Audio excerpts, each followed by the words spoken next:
సరిగ్గా ఉపయోగిస్తే సోషల్ మీడియాను మించిన ఆయుధం లేదు. కానీ తప్పుగా ఉపయోగిస్తే దానంత దరిద్రమో ఇంకోటి లేదు.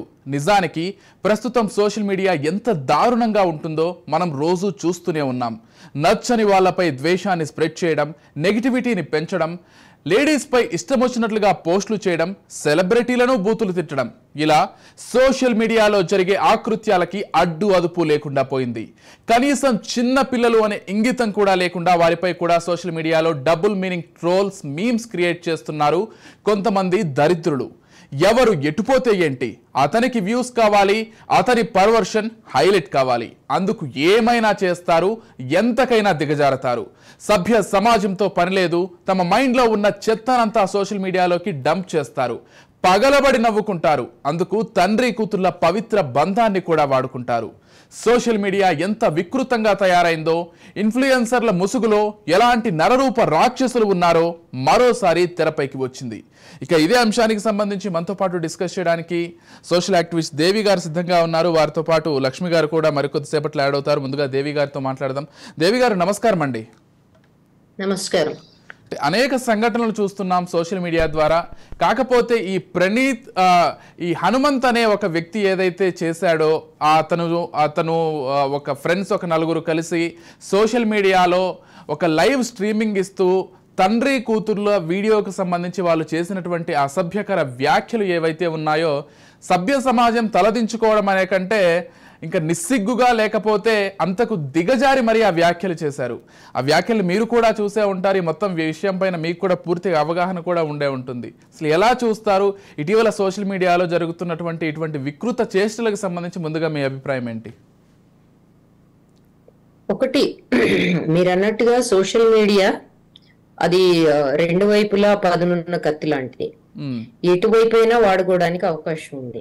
ఒక సామాజిక మార్పుకి, ఒక అద్భుతమైన అభిప్రాయాలను ప్రచారం చేయడానికి పాజిటివ్ వేలో సోషల్ మీడియాని విస్తృతంగా వాడుకుంటున్న వాళ్ళు ఉన్నారు. అయితే దురదృష్టవశాత్తు సోషల్ మీడియాకు ఉండే స్కోప్ నుంచి ఎవరైనా దాంట్లో ఇట్స్ ఏ డెమోక్రటైజేషన్ ప్రాసెస్, కానీ మనకు అది అర్థం కాకపోతే, మనం అన్నిటికంటే ముఖ్యంగా అది సోషల్ మీడియా కావచ్చు, లేకపోతే అది బయట కావచ్చు, మానవ హుందాతనాన్ని, హ్యూమన్ డిగ్నిటీని మనం మనసులో పెట్టుకోకపోతే మనం మనుషులంగా కూడా ఉండలేము. యూ హ్యూమిలియేట్, ఎదుటి వాళ్ళని అవమానం చేస్తావు, ఎదుటి వాళ్ళని కించపరుస్తావు, నీచపరుస్తావు, మానవ సంబంధాలని, మానవ శరీరాలని కూడా నువ్వు నీచం చేస్తావు. ఇప్పుడు సోషల్ మీడియాలో జరుగుతుంది అదే. వాళ్ళ అభిప్రాయాలకు అనుకూలమనో, వ్యతిరేకమనో, లేకపోతే వాళ్ళకి నచ్చలేదనో, లేకపోతే జస్ట్ సరదాగా, ఇతనిలాగా జస్ట్ సరదాగా ఏం చేస్తావు అంటే ఎదుటి వ్యక్తి జీవితాన్ని అత్యంత నీచంగాను, హేయంగాను నువ్వు తయారు చేస్తావు. ఆ తయారు చేయడంలో ఆ ఎదుటి వ్యక్తి జీవితం ఎంత ఛిద్రమవుతుంది అనే విషయాన్ని నువ్వు పట్టించుకోవు. ఎందుకంటే నీ ఆనందమే, నీ సెల్ఫ్ సెంటర్డ్ గోలే నీకు ముఖ్యమైపోయింది. ఇది ఒక భాగం. అసలు వీటికంటే ఇంకొకటి మనం ఆలోచించాల్సింది ఏంటంటే, అసలు ఈ రకమైన మనస్తత్వాలు యూత్ లో పెరగడానికి గతంలో కూడా ఒక క్రికెటర్ బిడ్డ పైన ఇలాంటి వ్యాఖ్య జరిగింది, మీకు గుర్తుండు? పసి బిడ్డ పైన. సో దాని మీద ఇమ్మీడియట్ గా పోలీసులు చర్య తీసుకున్నారు. నేను రెండు కారణాలు అనుకుంటున్నాను. ఒకటి, సోషల్ మీడియాలో చౌకబారుతనం, వికృతత్వం, వికృతత్వం. ఈ చౌకబారుతత్వానికి, వికృతత్వానికి మధ్య తేడా తెలియకుండా చేసింది మెయిన్ స్ట్రీమ్ మీడియానే. మెయిన్ స్ట్రీమ్ మీడియా గాని, సినిమాలు గాని హాస్యం పేరు మీద, మీరు ఇప్పుడు కొన్ని హాస్య ఇవి వస్తున్నాయి, జబర్దస్త్, ఈ వీటిలో నువ్వేం చేస్తున్నావు, మానవ సంబంధాల మీద, అంటే మనిషి శరీరం మీద బాడీ షేమింగ్, నీ మెయిన్ బాడీ షేమింగ్, అత్యంత చౌకబారు వెకిలి హాస్యాన్ని హాస్యం కింద నువ్వు అందరి మెదడులో జొప్పిస్తున్నావు. అవును, జొప్పించకపోతే వాళ్ళు చూడకుండా మానేయొచ్చు కదా అని కొంతమంది ఆర్గ్యుమెంట్ చెప్తారు. కానీ నీ చేతిలోకి స్మార్ట్ ఫోన్ వచ్చిన తర్వాత నువ్వు తిప్పుతూ ఉంటే నీకు ప్రతి చోట చౌకబారుతనము, వెకిలితనమే దొరుకుతున్నప్పుడు చాలా తేలిగ్గా దాని వైపు వెళ్ళడానికి ఆస్కారం ఉంటుంది. ఒక హుందాతనాన్ని, మన సామాజిక మాధ్యమాలు ప్రమోట్ చేయనప్పుడు ఉమ్, మీరు ఏదైతే విత్తనం నాటుతారో దాని ఫలితాన్నే మనం అనుభవిస్తాం. ఈ చౌకబారుతనం కేవలం బయటే లేదు, రాజకీయాల్లో కూడా భయంకరంగా తయారైంది. రెండు అంశాలు ఉమ్, సమాజాన్ని ప్రభావితం చేసే రెండు అంశాలు. ఒకటి మాధ్యమాలు, అది పత్రికా రంగమా లేకపోతే సినిమా రంగమా లేకపోతే అది టీవీనా ఏదన్నా కావచ్చు. మాధ్యమాలు, అవును. మాధ్యమాల్లో వచ్చిన వెకిలితనము, చౌకబారుతనము, వికృతత్వము, ఉమ్, ఎదుటి వ్యక్తుల గురించి మాట్లాడేటప్పుడు మనం కనీస మర్యాదల్ని గౌరవాన్ని పాటించకపోవడం, వెకిలిగా వ్యవహరించడం, మన అభిప్రాయాలు వాళ్ళతో కలవలేదనుకున్నప్పుడు మనం ప్రతిదాన్ని చౌకబారుగా తయారు చేయటం, ఇది ఒక భాగం. ఇది మనం విస్తృతంగా రాజకీయ ఈవెన్ పార్లమెంట్ లో కూడా చూస్తున్నాం. ఉమ్, రెండో అంశం మన సినిమాలు. బహుశా సినిమాలు మానవ జీవితాన్ని, మానవ శరీరాన్ని వికృతపరిచినట్టుగా నాకు తెలిసి హ్యూమన్ డిగ్నిటీని కించపరిచినట్టుగా ఇంకే మాధ్యమం చేయలేదు. అవును. భయంకరమైన కించపరచుడు. దీని ప్రభావం మన యువతరం మీద ఏది ఆరోగ్యకరమైన హాస్యము, ఏది వ్యంగ్యము, ఉమ్, దేని గురించి మాట్లాడాలి, దేని గురించి మాట్లాడకూడదు. ఎందుకంటే మనం పశువులం కాదు కదా, ఎక్కడ తోకెత్తితే అక్కడ పేడేయడానికి. ఉమ్, నువ్వు వెళ్తున్నప్పుడు మన సమాజంలో కొన్ని నియమాలు ఉన్నాయి. ఆ నియమాల్లో ఒక సుదీర్ఘ కాలం పాటు ఈ రకమైన సంబంధాలని, మానవ సంబంధాలని సమాజం నిర్మించుకుంటూ వచ్చింది. ఒక సుదీర్ఘ కాలం పాటు, ఓకే, కొన్ని వేల ఏళ్ల పాటు ఈ కుటుంబ వ్యవస్థని నరిష్ చేసుకుంటూ వచ్చింది. ఉమ్, ఈ పోషించుకుంటూ రావడంలో కొన్ని ఆత్మీయ సంబంధాలు, కొన్ని ప్రేమానుబంధాలు, కొన్ని ఆత్మీయతలు, అభిమానాలు, ఇవన్నీ చాలా కీలకంగా ఉంటాయి. అవును. ఇవి లేనప్పుడు ఏమవుతుంది అంటే మానవ జీవితం ఛిద్రమైపోతుంది. మీరు చూడండి, ఆత్మహత్యల్లో అత్యధికంగా చేసుకునేది ఎవరంటే లోన్ పర్సన్స్. ఎవరైతే ఒంటరిగా ఉంటారో వాళ్ళు ఎక్కువగా ఆత్మహత్యలు చేసుకుంటారు. బికాస్ మనిషికి మొక్కకు నీళ్ళు అవసరం లాగా మనిషికి ఇవన్నీ అవసరం. అటువంటి ఏమంటారు మీరు అన్నట్టుగా ఆత్మీయమైన అనుబంధాలు ఏవైతే ఉంటాయో, సున్నితమైన అనుబంధాలు ఏవైతే ఉంటాయో, ఆ అనుబంధాల్లో తల్లి బిడ్డలు, తండ్రి బిడ్డలు, భార్యాభర్తలు, ఇవి క్లోజ్ రిలేషన్షిప్, సన్నిహిత. అంటే దేవి గారు, ఇప్పటి వరకు మనం సోషల్ మీడియా వేదికగా మీరు అన్నట్లుగా బాడీ షేమింగ్కి సంబంధించి, లేకపోతే జెండర్కి సంబంధించి మహిళల పైన వ్యాఖ్యలు చేయడం, లేకపోతే థర్డ్ జెండర్కి సంబంధించి ట్రాన్స్ ఉమెన్ పైన, లేకపోతే ట్రాన్స్ మెన్ పైన వ్యాఖ్యలు చేయడం, ఇంతవరకు చూస్తూ వచ్చాం. ఇదే చాలా నీచం అనుకుంటూ మనం భావిస్తూ వచ్చాం. కాకపోతే అంతకు మించి ఇప్పుడు దానికంటే దిగజారి తండ్రి కూతుర్ల సంబంధానికి సంబంధించి, లేకపోతే తల్లి కొడుకుల సంబంధానికి సంబంధించి, అన్న చెల్లెళ్ళ సంబంధానికి సంబంధించి, వీటికి సంబంధించి కూడా వ్యాఖ్యలు చేస్తున్నారు. అవి కూడా అసభ్యకరమైన వ్యాఖ్యలు, ఇంకా నీచమైనటువంటి వ్యాఖ్యలు చేస్తున్నారంటే అంటే ఏ ధైర్యంతో చేస్తున్నారు? మనం ఆ వీడియోను కూడా మనం ఒకసారి గమనించినట్లయితే, ఒక తండ్రి ఒక చిన్నపిల్లని బెల్ట్తో కొట్టబోతూ మళ్ళీ ముద్దొచ్చి ఆ పాపని ఆ బెల్ట్ ఉయ్యాల్లాగా చేసి ఆడిపిస్తాడు. దాన్ని వీళ్ళు సెక్షువలైజ్ చేసి ఆ విధంగా ఊహించుకొని చేసినటువంటి కామెంట్స్ అయితే అసలు వీడియో చూడడానికి ఎంత జుగుప్సాకరంగా ఉందంటే మాటలు కూడా రావట్లేదు. అంటే ఆ విధంగా కూడా చేయగలుగుతున్నారు, అటువంటివి కూడా చేస్తున్నారంటే ధైర్యమా లేకపోతే పెంపకమా?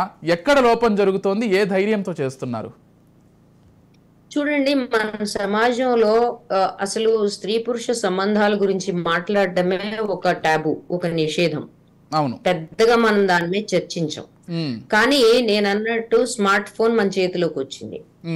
ఈ స్మార్ట్ ఫోన్ మన చేతిలోకి వచ్చిన తర్వాత దానికి తోడు ఇవాళున్న ఆర్థిక పరిస్థితుల్లో లోన్ గా ఉండడం, ఒంటరిగా ఉండడము, ఏమన్నా మనకి సామాజిక మాధ్యమాల్లో ఉండే రిలేషన్షిప్స్, సేమ్ ఫెదర్డ్ బర్డ్స్ అన్ని ఒక చోట చేరడము.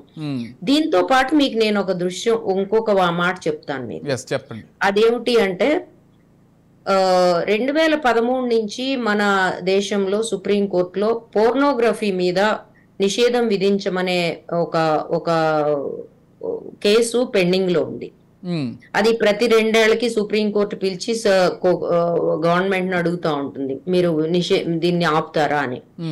వాళ్ళు అనేది ఏంటంటే, ఏం లేదు, సెర్చ్ ఇంజన్లకి మీరు ఇది అప్లోడ్ చేయొద్దు, అప్లోడ్ చేస్తే మీరే బాధ్యులు అని మన ఐటీ యాక్ట్ లో ఒక వాక్యం చేరిస్తే సరిపోతుంది అనేది వాళ్ళ వాదన. ఈ రకమైన సింగపూర్ తో సహా, సింగపూర్ లో నాకు గుర్తుండి 95లో అనుకుంటా, అప్పటికి ఇంకా నెట్ కూడా పెద్దగా వ్యాప్తిలోకి రాలేదు. వాళ్ళు ఒక ఐటీ చట్టం తెచ్చారు. ఆ చట్టంలో వాళ్ళు క్లియర్ గా ఏం పేర్కొన్నారంటే, మేము ఎట్టి పరిస్థితుల్లోనూ పోర్నని సింగపూర్ లో ఎలవ్ చెయ్యము అని చెప్తూ వాళ్ళు ఇచ్చిన టిప్పణి ఏంటంటే, మా యువతరాన్ని మేము నాశనం చేసుకోదలుచుకోలేదు అని. ఇది ఎందుకు అన్నారు వాళ్ళు? ఎందుకన్నారంటే, ఏ యువతరం అయితే దేశాన్ని నిర్మించాలో ఆ యువతరం ఈ పోర్నలోను అంటే బూతులోను మత్తులోను మునిగి ఉంటే దేశం ముందుకెళ్ళదు. అందుకని వాళ్ళ దేశం కోసం, చిన్న దేశమైనా వాళ్ళు చేసిన చట్టం అది అందరికంటే ముందు చూపుతో చేశారు సింగపూర్. సో ఇక్కడి నుంచి మొదలు పెడదాం. మన సభ్యతా సంస్కృతుల గురించి ఇంత మాట్లాడే సింగపూర్ అప్పుడే ఆలోచించింది. 95 అంటే అప్పటికి మీరు అన్నట్లుగా నెట్ అసలు పెద్దగా లేదు. నిజానికి భారతదేశంలో సెల్ ఫోన్ అనేదే లేదు. అప్పుడు మేము పుట్టినటువంటి టైం అది నిజం చెప్పాలంటే. ఆ టైంలోనే వాళ్ళు అటువంటి డెసిషన్ తీసుకున్నారంటే ముందు చూపుగా చేశారు. కానీ భారతదేశంలో ఇప్పటికీ నడుస్తోంది. ఒకటి. రెండోది, దీని మీద కేసు ఉంది సుప్రీంకోర్టులో. యాక్టివిస్టులు దీని మీద కేసు వేసారు. కేసు వేయడంలో వాళ్ళ ఆర్గ్యుమెంట్ ఏంటంటే, సెర్చ్ ఇంజిన్లకి ఒక చిన్న వార్నింగ్ ఇస్తే చాలు చట్టంలో, మీరు ఏది పోర్న్ అప్లోడ్ అయినా దానికి బాధ్యులు మీరే అంటే వాళ్ళు అప్లోడ్ కాకుండా చూసుకుంటారు. దీనికి ఒక ఉదాహరణ చెప్తాను మీకు. చైల్డ్ పోర్న్ ఏదైతే ఉందో, అంటే పిల్లల్ని అసభ్యంగాను అశ్లీలంగాను చూపించడం ఒకటే కాదు, అసలు పిల్లల ఫోటోలు అప్లోడ్ చేయటం కూడా చైల్డ్ పోర్న్ కిందే వస్తుంది. సో దీని మీద చాలా దేశాలు చాలా సీరియస్ అయినాయి. అవ్వడం వల్ల ఏమైందంటే, చైల్డ్ పోర్న్ కి సంబంధించిన 1,00,000 పదాలని ఎవ్వరు ఏ సెర్చ్ ఇంజన్ లో ఆ 1,00,000 పదాలు కొట్టినా, that is related to child porn కొట్టినా ఏ రకమైన విషయము రాదు మీకు. That is blocked completely. దీన్ని యూనిసెఫ్ నుంచి చేశారు. ఇది చేసి కూడా 6 ఏళ్ళు అయింది. ఇది ప్రపంచవ్యాప్తంగా సెర్చ్ ఇంజన్లన్నీ అమలు చేస్తున్నాయి. బికాజ్ చైల్డ్ అబ్యూజ్ ని వాళ్ళు సీరియస్ తీసుకున్నారు. కానీ ఇక్కడ రెండో అంశం ఏమొస్తుంది, మరి ఓవరాల్ పోర్న్ గురించి చేయొచ్చు కదా. చైల్డ్ పోర్న్ అనేది చాలా serious, let me tell you. అంటే చైల్డ్ కి సంబంధించిన ఏ రకమైన విషయాన్ని నువ్వు అప్లోడ్ చేసినా that is a huge crime. మనకు కూడా దట్ కమ్స్ అండర్ పోక్సో. ఇక్కడ నేను అంటున్న ప్రశ్న ఏంటంటే, పిల్లల యొక్క ఈ రకమైన చిత్రీకరణ ఏదైతే ఉందో దీన్ని సీరియస్ గా తీసుకొని నిషేధించినప్పటికీ, మా మిత్రుడు ఒక అతను డేవిడ్ అని, అతను పోర్నోగ్రఫీ మీద PhD చేశాడు. అతను చెప్తూ ఉంటాడు ఏమనంటే, ఇందులో రకరకాల ఉన్నాయండి పోర్న్ సైట్స్ లో. సమ్ 400 crores పోర్న్ సైట్స్ ఉంటాయి, అప్లోడ్ అవుతూ ఉంటాయి. ఇది చాలా పెద్ద వ్యాపారము. ఇందులో వచ్చే దాంట్లో మనకి ఈ పోర్న్ సైట్లకి సంబంధించిన దాంట్లో యానిమల్ పోర్న్ అని, ఇన్సెస్ట్ అని. ఇన్సెస్ట్ అంటే ఇప్పుడు మనం చెప్పిన దగ్గర క్లోజ్ రిలేషన్స్ లో ఉండే శారీరక సంబంధాలను కూడా వాళ్ళు అక్కడ పెడుతూ ఉంటారు. Relation with step brother, with your brother, with your father, with your mother అని పెడుతుంటారంట. సో ఈ రకమైనవన్నీ మన దేశంలో ఇప్పటికి కూడా మీకు పోర్నోగ్రఫీలో వస్తున్నాయి. 7th 8th పిల్లలు కూడా ఇది చూస్తున్నారు. 7th and 8th వాళ్ళకి ఒక స్కూల్ వాళ్ళు నన్ను పిలిచి కొంచెం మాట్లాడండి వీళ్ళతో, వీళ్ళు ఏం మాట్లాడుతున్నారో మాకు మతిపోతుంది అంటే, వాళ్ళతో మాట్లాడినా నాకు కూడా ఉన్నది పోయింది. ఎందుకంటే నాకు అంత నాలెడ్జ్ లేదు ఆ విషయంలో. నా సినిమా నాలెడ్జే పరిమితమైంది. దానికి తోడు ఈ రకమైన నాలెడ్జ్ అసలు చాలా తక్కువ. మా డేవిడ్ జీవితే చదువుకోవడం తప్ప. ఇది నేను ఎందుకు లింక్ చెప్తున్నానంటే, when you are exposed to this kind of thing, మీరు దీనికి ఎక్స్పోజ్ అయినప్పుడు మీ మనసులో ఒక శారీరక సంబంధంలో ఉండే ఒక సున్నితమైన అనురాగము, అనుబంధము అనే అంశాలు పోతాయి. You will be mechanised with sex. ఈ సెక్స్ ని ఒక యాంత్రికమైన విషయంగా తీసుకుంటాం. ఈ యాంత్రికతలో కేవలం ఎవడైతే అనుభవించేవాడు ఉన్నాడో వాడి ఆనందం మాత్రమే ఉంటుంది. దీంట్లో ఒక చిన్న పసిబిడ్డకి సంబంధించిన ఆ లేత అమాయకత్వము, నాజూకుతనము, ఆ కొత్తదనము, ఆ చిగురుతనము, ఇవేమి వాళ్ళకు గుర్తురావు. ఇవేమి వాళ్ళకి ఆనందాన్ని ఇవ్వవు. వాళ్ళకు ఒక్కటే ఆనందాన్ని ఇచ్చేది ఏమిటి అంటే, పిశాచుల మాదిరిగా ఈ సెక్స్ సంబంధం ఒక్కటే. ఈ సెక్స్ సంబంధము దాని చుట్టూతా ఉండే పరమ పనికిమాలిన, హేయమైన, నీచమైన, క్రూరమైన జోకులు. వీడియోస్ చూసి వాళ్ళు ఏమనుకుంటున్నారంటే ఇదేనేమో, ఇలాగ చేస్తేనేమో ఇది అవుతుందేమో అనేటువంటి ఒక మైండ్ సెట్ కి కూడా వచ్చేస్తున్నారు చాలా మంది. దాని ఎఫెక్ట్ పోర్న్ ఎఫెక్ట్ అండి. శారీరక సంబంధాలని ఇలా చేయడం అనేది రెండు. ఒకటి నేను చెప్పా చౌకబారుతాను, వెకిలితాను. రెండోది మానవ సంబంధాల మీద ఈ రకమైన హేయమైన అభిప్రాయాన్ని ఇవన్నీ కలిగించటం. ఈ రెండు కలిగించిన తర్వాత ఇలాంటి వాళ్లే పుడతారు.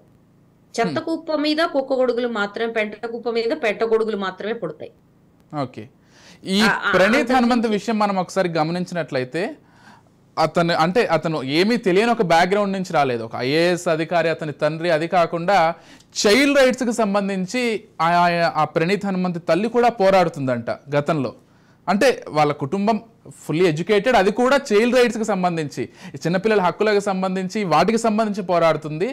అటువంటి ప్రణీత్ హనుమంత్ అటువంటి తల్లిదండ్రులకు పుట్టి కూడా ఇటువంటి వ్యాఖ్యలు చేయడం, అది కూడా సోషల్ మీడియా వేదికగా ఒక ముగ్గురు ఫ్రెండ్స్ని వేసుకొని అత్యంత నీచాతిగా కామెంట్స్ చేయడం, అంటే అవగాహన లేకపోవడం అనుకోవాలా, లేకపోతే బరితెగింపు అనుకోవాలా దీన్ని?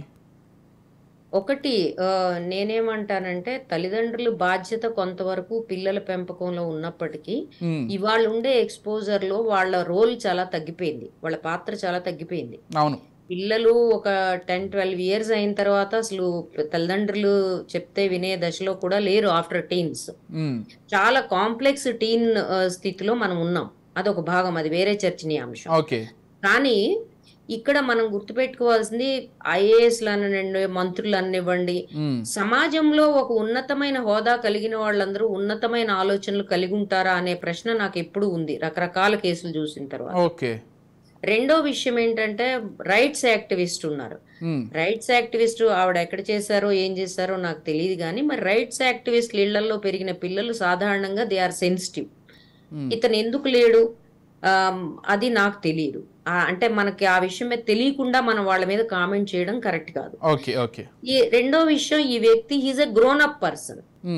అతను విచక్షణ కలిగిన గ్రోన్ అప్ పర్సన్. 18 తర్వాత మనం వాళ్ళని పెరిగిన పెద్దవాళ్ళుగానే లెక్కేస్తాం. ఈ పెద్దవాళ్ళుగా పెరిగిన వాళ్ళు వాళ్ళ చిల్లర వేషాలకి వాళ్ళ తల్లిదండ్రుల్ని అందులోకి లాగడం కూడా కరెక్ట్ కాదు. ఇక్కడ ఈ చిల్లర వేషాలు, వాళ్ళ స్నేహితులు, వాళ్ళ వాతావరణము ఏ పరిస్థితి వల్ల క్రియేట్ అయింది అంటే, మనిషి తన పరిస్థితుల యొక్క ప్రొడక్ట్, ఉత్పత్తి అని అంటారు ఎవరో ఒక తాత్వికుడు అంటాడు. కాబట్టి ఆ పరిస్థితులు ఏంటి, ఏ సామాజిక పరిస్థితులు ఇటువంటి హేయమైన మనస్తత్వం కలిగిన వ్యక్తుల్ని సృష్టిస్తున్నాయి, ఇంత వికృతత్వాన్ని సమాజంలో సృష్టిస్తున్నాయి అనేది మనం ఆలోచించాలి. పసిపిల్లల గురించి కూడా ఇట్లా మాట్లాడగలిగిన ఇతను ఒక్కడే కాదు కదా, అంతకు ముందు కూడా చాలా మంది చాలా ఉన్నాయండి.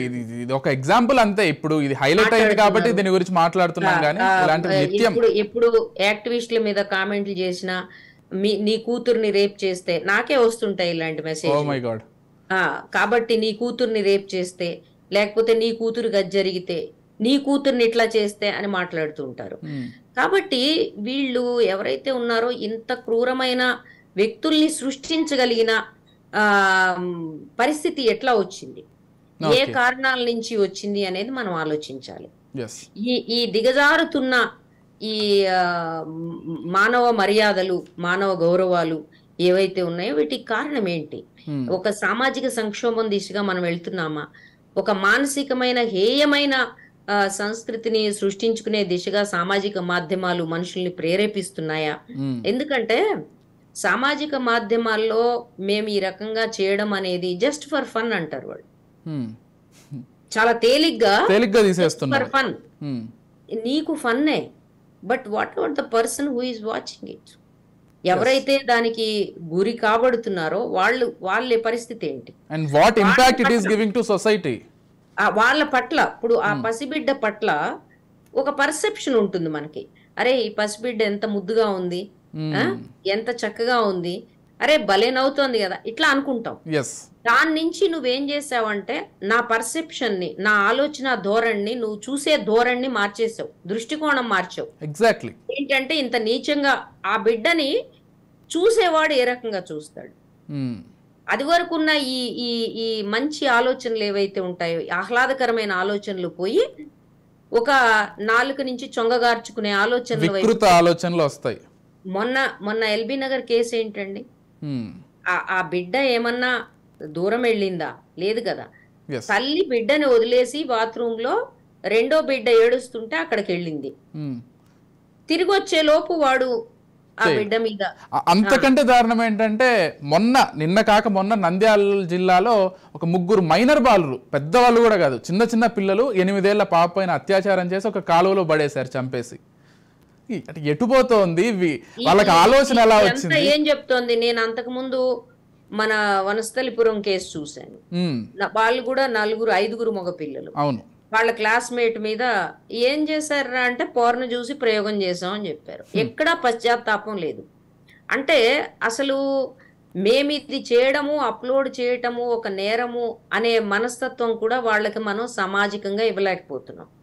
తరువాత పసిబిడ్డల పట్ల ఉండాల్సిన ఒక బాధ్యత, పసిబిడ్డల పట్ల ఉండేది వ్యక్తిగతమైన బాధ్యత కాదండి. పసిబిడ్డల పట్ల ఉండాల్సింది ఒక సామాజిక బాధ్యత. తల్లిదండ్రులు బాధ్యులే, కానీ దానికంటే ఎక్కువగా సంరక్షించాల్సింది సమాజం. ఎందుకంటే సమాజం యొక్క భవిష్యత్తు పసిబిడ్డలు. దేశము, ప్రభుత్వాలు, సమాజము బిడ్డల్ని సంరక్షించాలి. అంటే బిడ్డల పట్ల మనకి ఏర్పడాల్సిన దృక్పథం ఏంటి అనే దాని మీద మనం ప్రశ్నించుకోవాలి. ఈ రకమైన నీచత్వానికి కారణం అవటానికి నేను మిమ్మల్ని ఒక ప్రశ్న అడుగుతాను. సినిమాలలో పసిబిడ్డల చేత ముదురు డైలాగులు చెప్పించి ముదురు డాన్స్ లేపిస్తే దాని ప్రభావం దీని మీద ఉండదా? దాని కొనసాగింపు కాదా ఇది? ఖచ్చితంగా పడుతుంది కదా. కేవలం సినిమాలు కాదు, ఇందాక చెప్పినట్లు టీవీ షోలు చాలా టీవీ షోలు ఎస్, మీకు గుర్తుంటే ఒక 10-15 ఏళ్ల క్రితం మేమందరం కలిపి ఈ ఆటనో పాటనో ఏదో ఒకటి ఉండేది, పిల్లలతో డాన్సులు చేయించేది. దాని మీద మేము కేసేసాం. కేసేసిన కారణంగా ఛానల్ ఆగాల్సి వచ్చింది. కానీ ఛానల్స్ కి వాళ్ళు ఉండే పొలిటికల్ ఇన్ఫ్లుయెన్స్ చాలా ఎక్కువ కాబట్టి వాళ్ళు అది మాఫ్ చేసుకున్నారు. కానీ నేను ఆ పిల్లల యొక్క తల్లిదండ్రులు కూడా, మా పిల్లలకి ప్రైజులు వస్తే మీకేం బాధ, మా పిల్లలు డిగ్నిఫైడ్ గా లేరా అని మాట్లాడారు. నువ్వు ఆరేసుకోబోయి పారేసుకున్నాను లాంటి పాటలకి ఒక 5 ఏళ్ల పాపతోనో 6 ఏళ్ల పాపతోనో నువ్వు డాన్స్ చేయించాక ఆ పాప పట్ల చూసే వాళ్ళ దృక్పథం ఎలా ఉంటుంది? ఎగ్జాక్ట్లీ. ఆ పాపకి తన శరీరం మీద మీరు చూస్తే చైల్డ్ అబ్యూజ్ గురైన పిల్లలకి వాళ్ళ శరీరం మీద ఏ మాత్రం గౌరవం ఉండదు, ఏ మాత్రం ప్రేమ ఉండదు.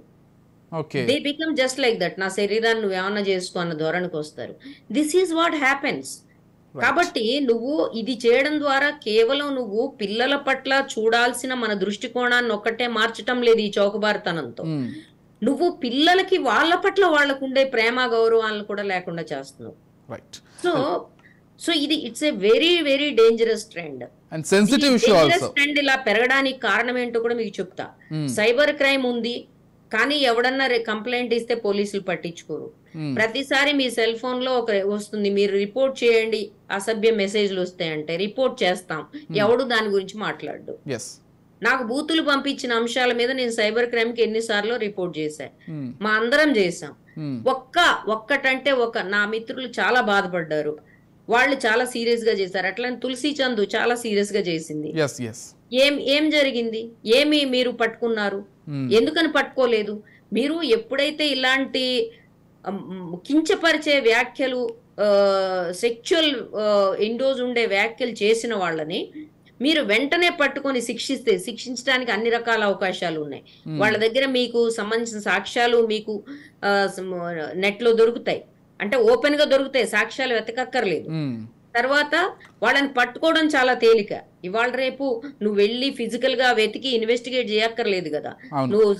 నువ్వు కంప్యూటర్ ముందు కూర్చుంటే నీకు దొరుకుతాయి వాళ్ళ వేర్ అబౌట్స్ లొకేషన్స్, చాలా ఈజీ లొకేషన్స్ దొరుకుతాయి, నిమిషాల్లో దొరుకుతాయి. కానీ నువ్వు దేని మీద నువ్వు చర్య తీసుకోకపోవడం బట్టి, దేని మీద పోలీస్ యాక్షన్ తీసుకుంటుంది అనే భయం లేకపోబట్టి సామాజిక మాధ్యమాల్లో నేను కనపడను. నేను ఫేక్ ప్రొఫైల్ పెట్టొచ్చు, లేకపోతే ఇంకోటి పెట్టొచ్చు, సామాజిక మాధ్యమాల్లో నేను కనపడను. కాబట్టి నా మనసులో ఉండే కుళ్ళంతా నేను ఇందు మీద పారబోస్తా. పోలీసుల ఇగ్నోరెన్స్ చేసే వాళ్ళ ఆరోగెన్స్ కి ఇంకా ప్రేరేపిస్తుంది డెఫినెట్ గా.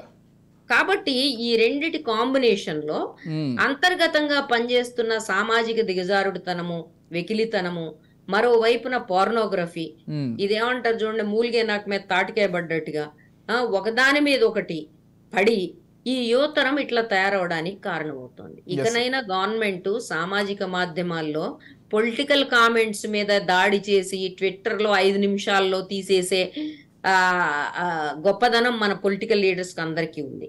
నాకు వ్యతిరేకంగా ఎవరన్నా కామెంట్ చేస్తే 5 నిమిషాల్లో వాళ్ళని అరెస్ట్ చేస్తున్నారు కదా. మన పరిపాలకులు ఈ తేలిగ్గా చేస్తున్నారు. కానీ ఆడవాళ్ల మీద, పిల్లల మీద ఈ రకమైన జరిగినప్పుడు ఏదో అది హై ప్రొఫైల్ సంచలనం సృష్టిస్తే తప్ప దాని మీద మీరు తీసుకున్న చర్యలు ఏంటి? రొటీన్ లో వీటిని పరికట్టడానికి మీరు తీసుకుంటున్న చర్యలు ఏమిటి అనే ప్రశ్న అడగొద్దా మనం? అంతే కదా. అంటే చాలా మంది ఈ సోషల్ మీడియాలో వ్యాఖ్యల వల్ల మీలాంటి వాళ్ళు ధైర్యంగా నిలబడగలుగుతున్నారు, కానీ చాలా మంది ఆత్మహత్యల వరకు కూడా వెళ్తున్నారు ఇవన్నీ తట్టుకోలేక. చాలా తొందరగా ఆత్మహత్యలకు వెళ్తున్నారు. వాళ్ళు ఎప్పుడైతే అప్లోడ్ అవుతాయో వాళ్ళు చాలా అవమానకరంగా ఫీల్ అవుతున్నారు, డిప్రెషన్కి వెళ్ళిపోతున్నారు. ఎందుకంటే అది సర్క్యులేషన్ భారీగా జరుగుతుంది. అవును, సర్క్యులేషన్ భారీగా జరుగుతుంది. కాబట్టి దాన్ని తట్టుకోలేనప్పుడు ఏం చేస్తారు? రెండోది మన ఫ్యామిలీలు, మన వాళ్ళు చూసే దృక్పథం కూడా మనం ఆలోచించాలి కదా. ఏ రకమైన దృక్పథంతో చూస్తారు వాళ్ళని? ఒకసారి సర్క్యులేషన్ అయిన తర్వాత ఈ ట్యాబూస్ ఏవైతే ఉన్నాయో వీటి రీత్యా కూడా వాళ్ళు భయపడి ఆ పని చేస్తూ ఉంటారు. మనం సమాజంలో ఒక విషయం చెప్పడం లేదు, అది కూడా మనం గుర్తుపెట్టుకోవాలి. ఎవరైతే పెర్పెట్రేటర్ ఉన్నారో, ఎవరైతే ఈ పని చేస్తున్నారో వాళ్ళని షేమ్ చేయాలి, వాళ్ళని సిగ్గుపడేలా చేయాలి, వాళ్ళని సామాజిక మాధ్యమాల్లో బహిష్కారం చేయాలి. అంతేగాని ఎవరైతే బాధితురాలు ఉన్నారో ఆ బాధితురాలి శీలం పోయినట్టుగా, ఆ బాధితురాలదే తప్పున్నట్టుగా, ఆ బాధితురాలే రెచ్చగొట్టినట్టుగా, ఆ బాధితురాలు దుస్తులే దీనికి కారణమైనట్టుగా, లేకపోతే ఆ బాధితురాలి ప్రవర్తనే దీనికి కారణమైనట్టుగా మాట్లాడితే మనం ఏం చేస్తాం? సో అలా మాట్లాడే వాళ్ళందరూ మరి ప్రణీత్ హనుమంత్ చేసినటువంటి కామెంట్స్ ఏంటి? ఒక చిన్నపిల్ల, ఆ పిల్ల ఏం తప్పు చేసింది మరి అక్కడ? చిన్న పిల్ల పెద్ద పిల్ల అని కూడా అంటలేదండి. ఇప్పుడు లోలిత అని చెప్పి మాట్లాడి, ఇట్స్ ఏ ఓల్డ్ లోలిత అనే పదం అనేది it's old word for a young teenager to seduce elderly men. So ఆ రకమైన కామెంట్స్ ని చేస్తూ ఈమె లోలిత అని చెప్పి మాట్లాడుతున్న వాళ్ళు కూడా ఉన్నారు. అంటే పసితనానికి సంబంధించిన, బాల్యానికి సంబంధించిన ఆ అమాయకత్వాన్ని ఏదైతే ఉందో, ఆ లేతదనాన్ని ఏదైతే ఉందో ఇప్పటికే మనం ఈ సామాజిక మాధ్యమాల ఎక్స్పోజర్ తో, స్మార్ట్ ఫోన్స్ తో మనం నాశనం చేసాం. అవును, బాల్యం కోల్పోవడం అనేది ఈ ఎక్స్పోజర్ లో ఒక కీలకమైన అంశం. రెండో అంశం, 10 సంవత్సరాల లోపన్నా కాస్త బాల్యంలో ఉన్నారు వాళ్ళు అనుకోవడానికి లేకుండా వాళ్ళ శరీరాల్ని ఇట్లా ఒక కమర్షియల్ ఒక కమర్షియల్ గూడ్ గా తయారు చేసేవాళ్ళు, ఒక వినిమయ వస్తువుగా తయారు చేసేవాళ్ళు ఒకళ్ళైతే, రెండో వైపున అసభ్యతకి వేదికగా తయారు చేసేవాళ్ళు మరొకడైతే ఏం చేయాలి? ఇప్పుడు తండ్రి తల్లి వీళ్ళు సంరక్షకులు పిల్లలకి. కాబట్టే తల్లి తండ్రి ఎవరైనా పిల్లలతో ఈ రకమైన చైల్డ్ అబ్యూజ్ కి పాల్పడితే వాళ్ళు సంరక్షకులుగా పాల్పడకూడదు. కాబట్టి వాళ్ళ మీద అదనంగా శిక్ష పడుతుంది. ఎందుకంటే సంరక్షకుల్ని పిల్లలు విశ్వసిస్తారు కాబట్టి. ఖచ్చితంగా పిల్లలు, మీకు చెప్పాల్సింది, పిల్లలు సంరక్షకులను ఒకళ్ళే కాదండి. మనం బస్సులో కనపడి ఒక బిడ్డని నవ్వినా గాని ఆ బిడ్డ మనని తిరిగి నవ్వుతుంది. అవును, ఆ బిడ్డ మనని విశ్వసిస్తుంది. ఎందుకంటే బిడ్డ ప్రపంచంలో అన్ని పాజిటివ్ గా కనిపిస్తాయి, పాజిటివే ఉంటే ఆ బిడ్డ ప్రపంచం అంతా ఆనందంగా ఉన్నట్టుగా ఆ బిడ్డకు అనిపిస్తుంది. అవును, అంతా ప్రపంచం నా కోసమే ఉందనుకుని అవుతుంది. ఆ బిడ్డకు పాపం ఏం తెలుసు? కాబట్టి మనందరం సంరక్షకులమే. నేను అంటుంది బిడ్డలకు మనందరం సంరక్షకులు. మీరు అన్నట్లుగా వ్యక్తులు కాదు, సమాజం మొత్తం కూడా సంరక్షకులుగా ఉండాలి, ప్రతి ఒక్కరు ఉండాలి. అట్లాంటి సమాజంలో ఈ అడల్ట్ ఫెలో ఎవరైతే పెద్దవాడుగా పెరిగిన బడుద్దాయి ఉన్నాడో, ఇతను ఇంత హేయంగా చేసి పైగా నేను అది జోక్ గా చేశాను అని మాట్లాడుతున్నాడంటే అతనికి మంచి చెడుల వివేచన ఎవరు నేర్పించలేదు. అతను ఇప్పటికి కూడా ఏమంటున్నాడంటే, దేవి గారు, మీకు డార్క్ కామెడీ అనేది అర్థం కాలేదు, మీరు డార్క్ కామెడీ అనే వ్యూ నుంచి చూడాలి దీన్ని, అలా కాకుండా నేనేదో కామెంట్ చేస్తానన్నా అని చూస్తున్నారు. దీన్ని డార్క్ కామెడీ అనేటువంటి ఒక వ్యూలో నుంచి చూడాలంట, అది అప్పుడు అది మనకు ఫన్నీగా అనిపిస్తుందంట. డార్క్ కామెడీ అనేది అసలు అతనికి ఆ పదానికి అర్థం తెలిస్తే, ఆ డార్క్ కామెడీ ఏంటి, dark comedy is also there, dark comedy is there for centuries. కానీ డార్క్ కామెడీ ఏంటి, ఆ డార్క్ కామెడీలో చాటువులు చెప్పిన వాళ్ళు లేరా మనకి ఇక్కడ? డార్క్ కామెడీ అంటే సెక్చువల్ కామెడీ కాదు, ఆ విషయం ఆ ప్రబుద్ధుడికి ఎవరన్నా చెప్పండి. నీకుండే పరిమితమైన పీ బ్రెయిన్ లో, చిన్న బుర్రలో యు నీడ్ టు నో. కొన్ని పదాలు ఎట్లా పడితే అట్లా వాడేసి ఎక్కడో ఒకటి దొరికింది కదా డార్క్ కామెడీ అని మాట్లాడేస్తే చెత్తవాగుడు అవుతుంది అది. Dark comedy is there, and dark comedy అనేది it is not just sex. ఇప్పుడు అదే అనుకుంటున్నారు, అసలు డార్క్ కామెడీ అంటేనే సెక్షువల్ థింగ్స్ లేకపోతే సెక్షువల్ జోక్స్ అనేటువంటి ఒక. It's not. There are hundreds of beautiful dark comedy examples. That's a little bit cruel, that's a little bit satirical, that's a little bit deep, అవన్నీ ఉన్నాయి. That's a different scenario all together. Okay, but నువ్వు dark కామెడీని open platforms మీద ఎట్లా చేస్తావు? Okay, let us సే నువ్వు dark కామెడీని open platforms మీద ఎట్లా చేస్తావు? డార్క్ కామెడీ చేయదలుచుకుంటే నీ మీద నువ్వు చేసుకో, నాట్ ఆన్ చిల్డ్రన్. అదే కదా, you are not allowed to touch children. నీ డార్క్నెస్ ని, నీ చీకటితనాన్ని పిల్లల మీద రుద్దడానికి నీకు ఎటువంటి హక్కు లేదు. నువ్వు డార్క్ పర్సన్ అయితే you go and deal with elders. పెద్దవాళ్ళతో డీల్ చేయి నీకు దమ్ముంటే. నీకు దమ్ముంటే డార్క్ కామెంటరీ పొలిటికల్ లీడర్స్ మీద చెయ్యి, అప్పుడు చూస్తావు నీ సత్తా ఎంతో. అదే కదా, నీ సాఫ్ట్ టార్గెట్స్ కి ఎందుకు వెళ్తావు? జవాబు చెప్పలేని పిల్లలకి ఎందుకు వెళ్తావు? ఎగ్జాక్ట్లీ.